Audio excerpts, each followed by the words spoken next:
The year was 1984 in the highlands of Cameroon. People were found mysteriously lying still and lifeless in their homes, near doorways, and also the mysterious part was there was no struggle, no injuries, and no blood. They didn't drown, and there was no sign of poison or even any struggle that suggests an attack. They simply stopped breathing. However, this was misconstrued to be some form of a terrorist attack at the initial stages when these bodies were found. And the most terrifying part, the killer had already disappeared and there was no trace of the killer. This is the story of Lake Monoun.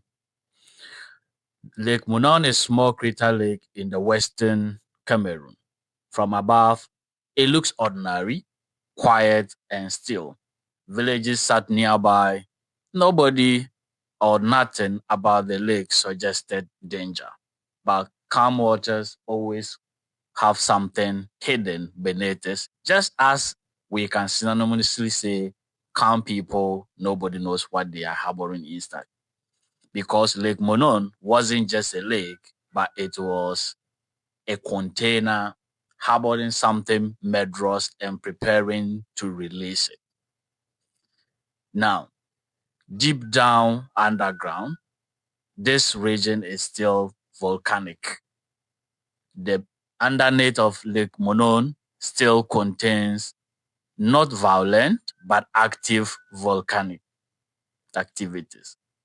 Carbon dioxide slowly rose from cracks beneath at the lake, and instead of escaping into the air, the gas was dissolved into the deep water.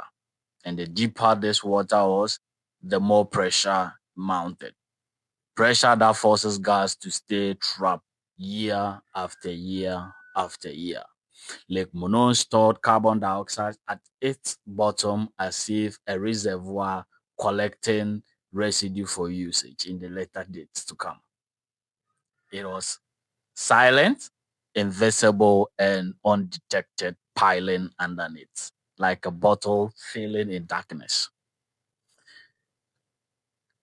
Then came August 15, 1984. No one knows the exact moment it happened. Maybe a landslide or a tremor, or maybe simply the lake was fed up of containing the carbon dioxide and wanted to release it. But something disturbed the balance. The gas-rich carbon dioxide water was immediately released and it surged upwards. And the lake released everything it had been holding, not a smoke, not a steam, but as an invisible carbon dioxide cloud. Carbon dioxide, as is scientifically proven, is said to be heavier than oxygen, and as a result, it didn't rise, it simply fell. The gas spilled over the crater lake's edges and rolled down hills into the valley. It flowed into low areas, into homes, into sleeping rooms where people were taking their rest. It simply does one silent thing: it displaced the oxygen. Breathing became very difficult, and people simply lay there as their body shuts down silently and slowly. On the road, some people were simply just having a chat as their body continues to shut down. The lake never made a sound.